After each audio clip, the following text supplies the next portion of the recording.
How many different sides of yourself do you live with every day? Are you your good self, your bad self, your kind self, your harsh self? Is there a side of you that is critical and a side that's generous? Well, we often experience ourselves as many, often disparate parts. Sometimes those parts unfold in harmony, but when we feel separate within ourselves, we struggle. We can get lost in lack. We can feel emptiness that needs to be filled. That sense of being disconnected from ourselves creates a burden, heavy burdens. We often try to fill that void from the outside in with food, with things, with indulgences. In truth, the only way to fill that void is from within, the inside out. As Carolyn Myss tells us, the soul always knows what to do to heal itself. The challenge is to silence the mind. Welcome to day 12. You are the healer and the healed. At our strongest and most powerful, we are already whole. I think those of us who meditate know that. Your truest self is in control. It's always right there within, waiting to embrace life with joy and with confidence. Healing comes from integrating all of your apparently separate parts together into that seamless whole. As we let go of judgment and blame and pain, we get to access that wholeness. So in truth, we are both the healer and the one healed. Burdens drop away. You get to be free. In the spirit of wholeness, today, we join Deepak as both healer and healed. Then we'll meditate.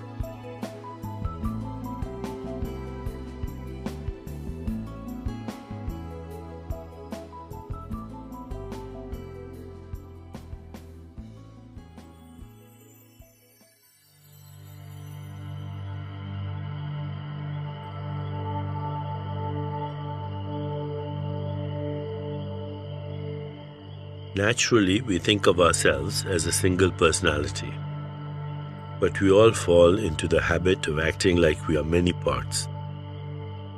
Imagine that you have a weakness for going to the refrigerator and grabbing some ice cream at midnight. When you resist this habit, you tell yourself, "I'm being good." When you indulge the habit, you say, "I'm being bad, but I won't do it again." Stop and ask yourself, who is talking to whom? You are pretending that you exist in pieces.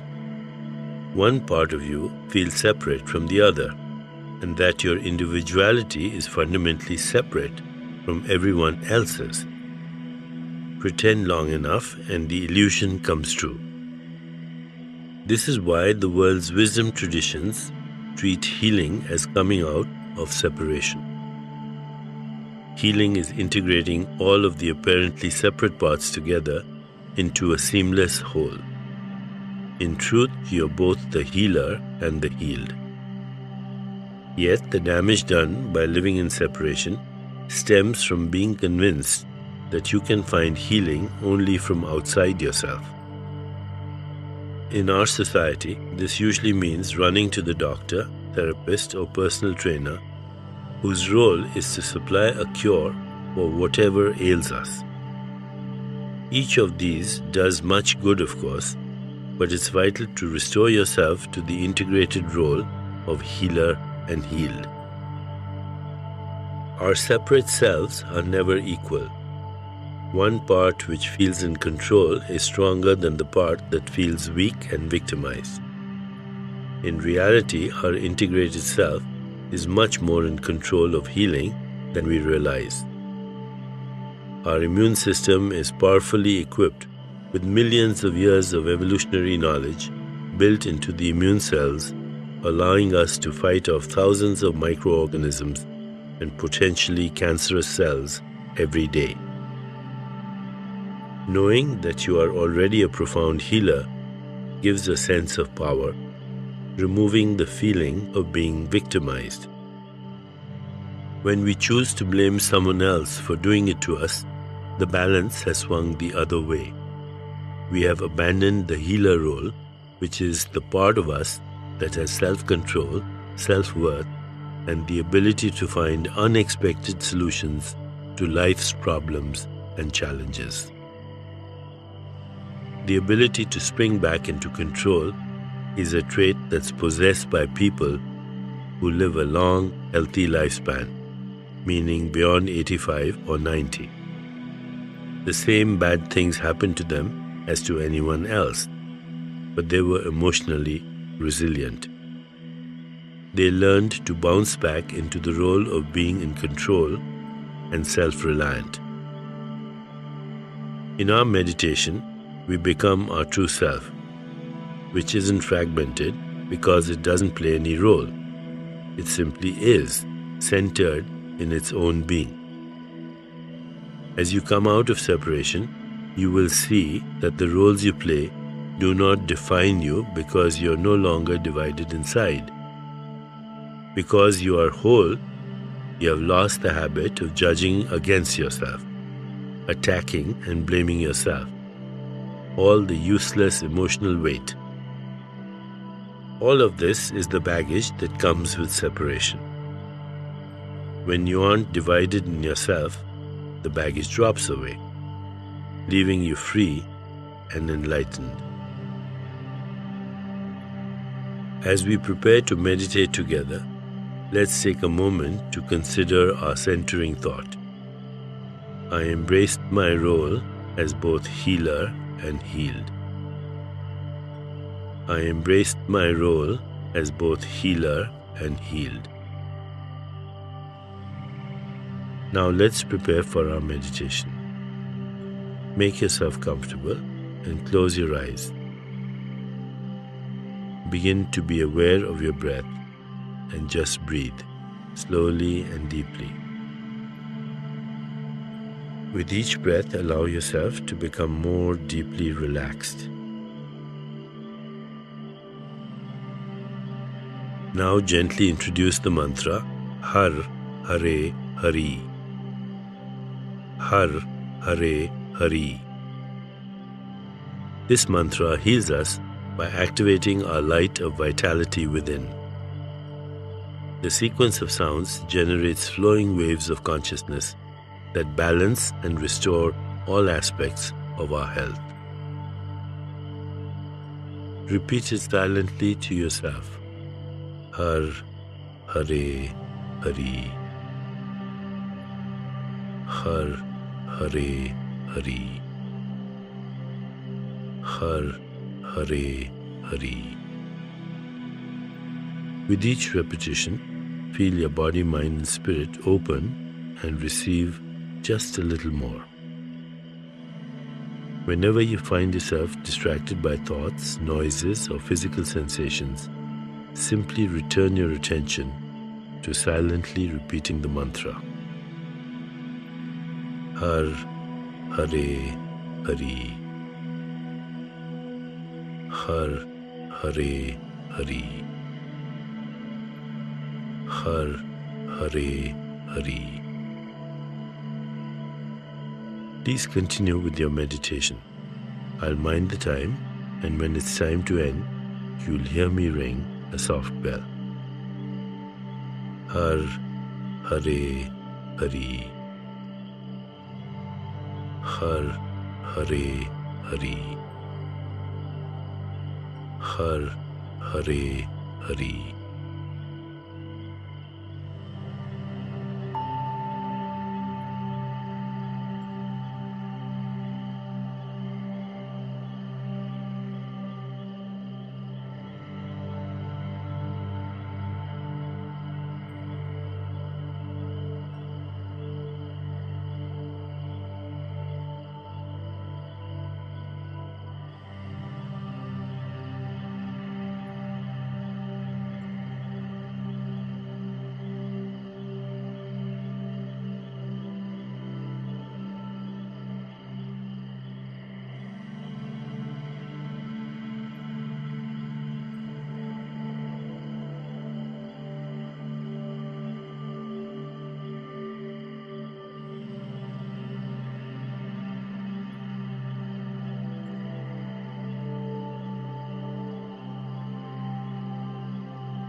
It's time to release the mantra.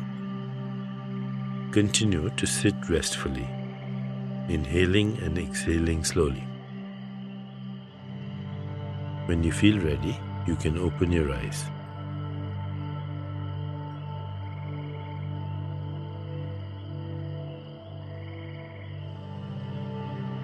As you continue with your day, contemplate this centering thought. I embraced my role as both healer and healed. I embraced my role as both healer and healed. Namaste.